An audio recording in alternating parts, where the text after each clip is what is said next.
The Three Dogs.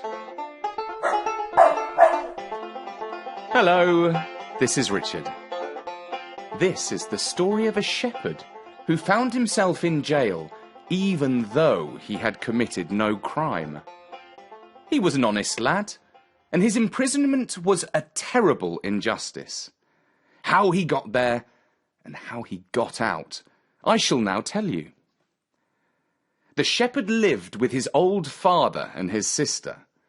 When the old man passed to a better world, all he left them was a house and 3 scraggy sheep. It was not much of an inheritance. The boy said to his sister, "Well, which do you like, the house or the sheep?" And she replied, "I'll take the house, thank you very much." The boy nodded in agreement and set off into the world, chewing on a piece of grass and driving his 3 sheep before him. He was determined to make his fortune, and as luck would have it, the next deal he did was rather better than the previous one. On top of a hill, he met a man who had 3 dogs. A wee little doggy called Salt. She had a white coat, you see. A middle-sized dog called Pepper. He was black, you see. And a great big one called Mustard, whose coat was sort of yellow. The master of these 3 animals said, "Your 3 sheep are fattening up nicely." In truth, they were rather scrawny, but the boy just nodded and said, "Aye." "I'll tell you what," said the man. "I'll swap you.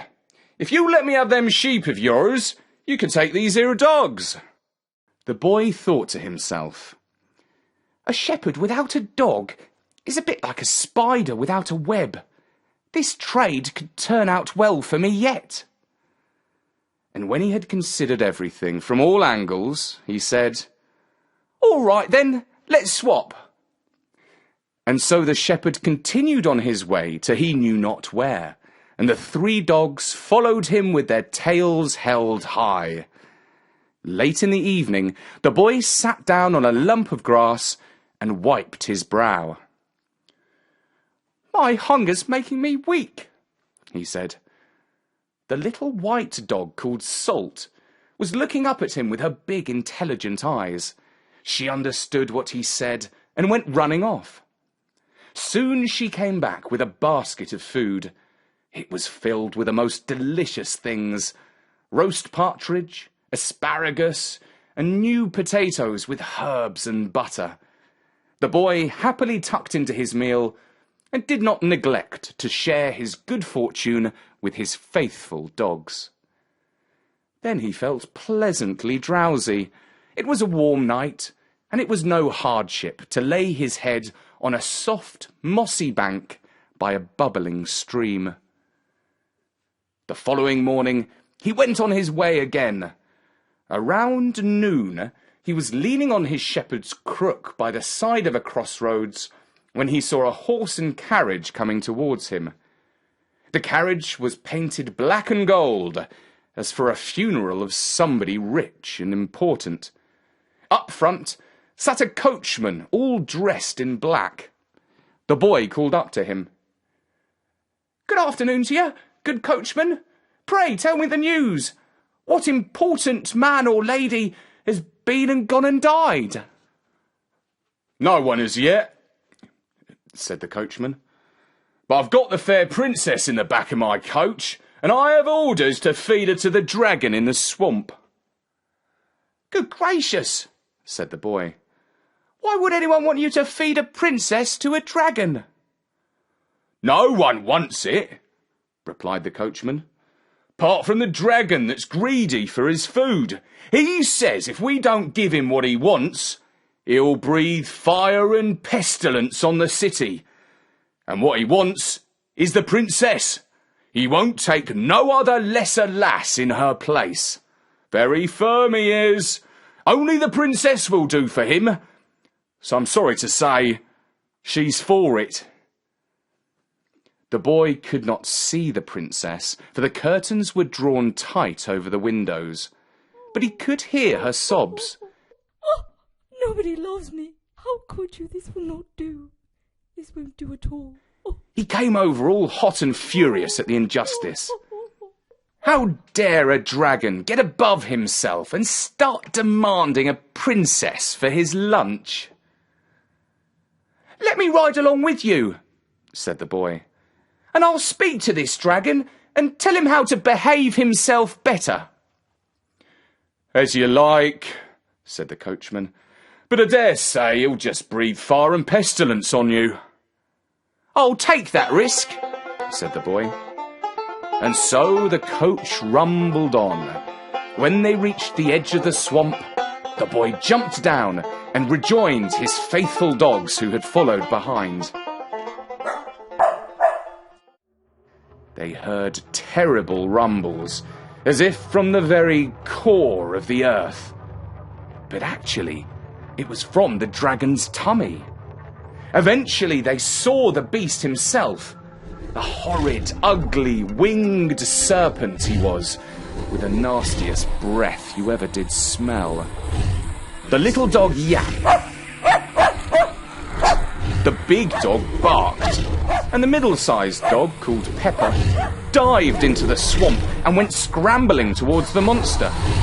When he reached the dragon, a terrible fight broke out.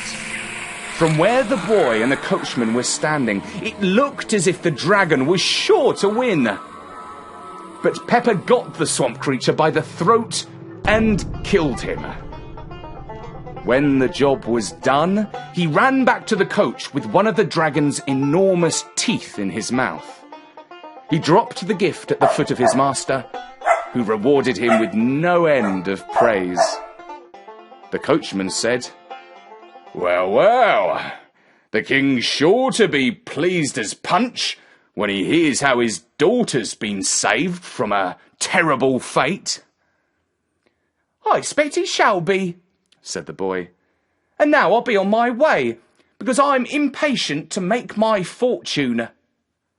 And with that, he strode off, followed by his faithful dogs. The coachman drove the princess back to the palace, where he went directly before the king to explain how things had turned out.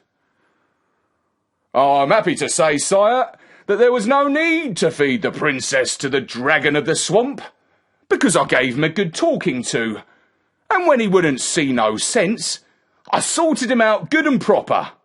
He won't be troubling us no more, nor anyone else for that matter."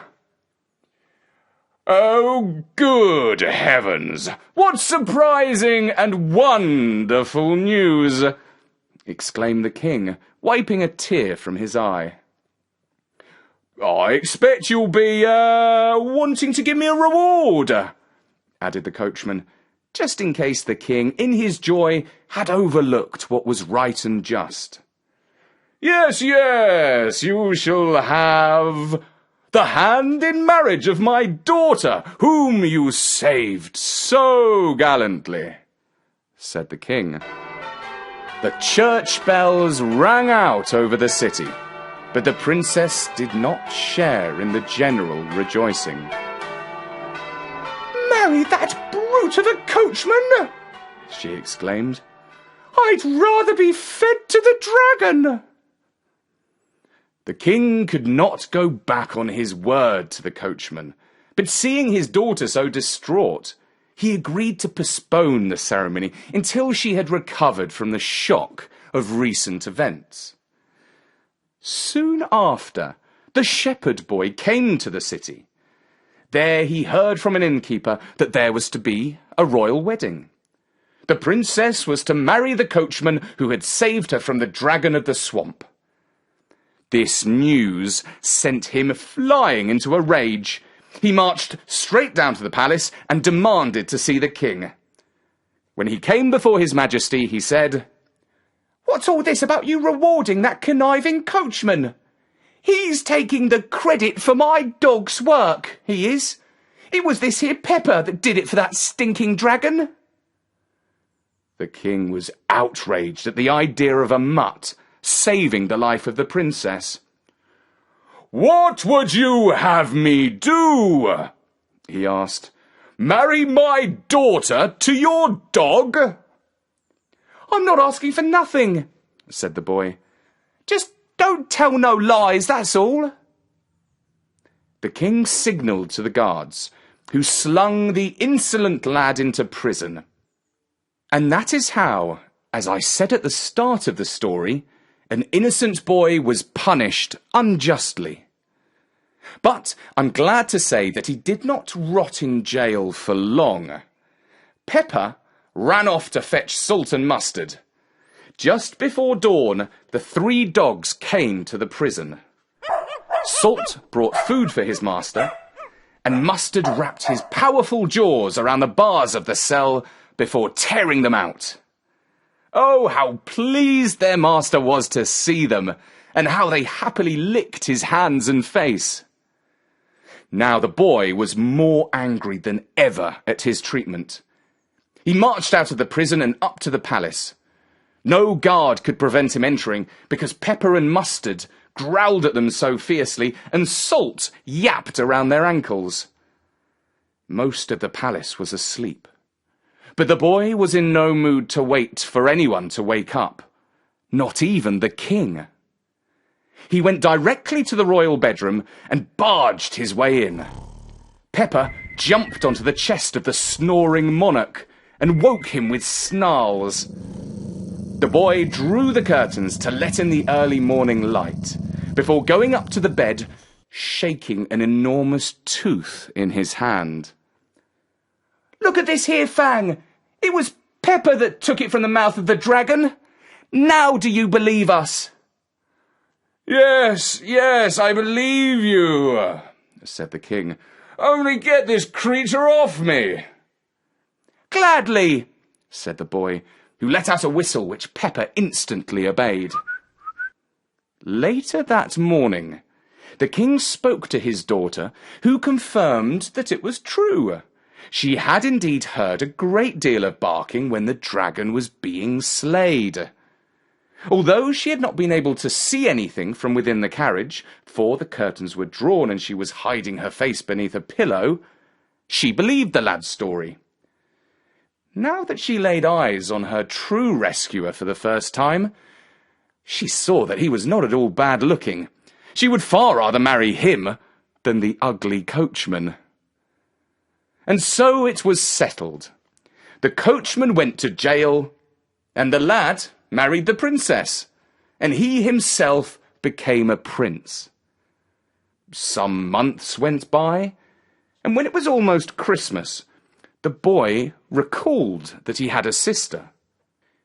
He sent a carriage to fetch her so that she could share in his good fortune. On Christmas Day, Pepper spoke to the boy and said, "Now you have remembered your family, our work is done." And with that, the 3 dogs turned into birds and flew away to find another honest soul who was in need of their faithful service. And that was the story of the 3 dogs, read by me, Richard, for storynori.com. Me, Richard, for storynori.com.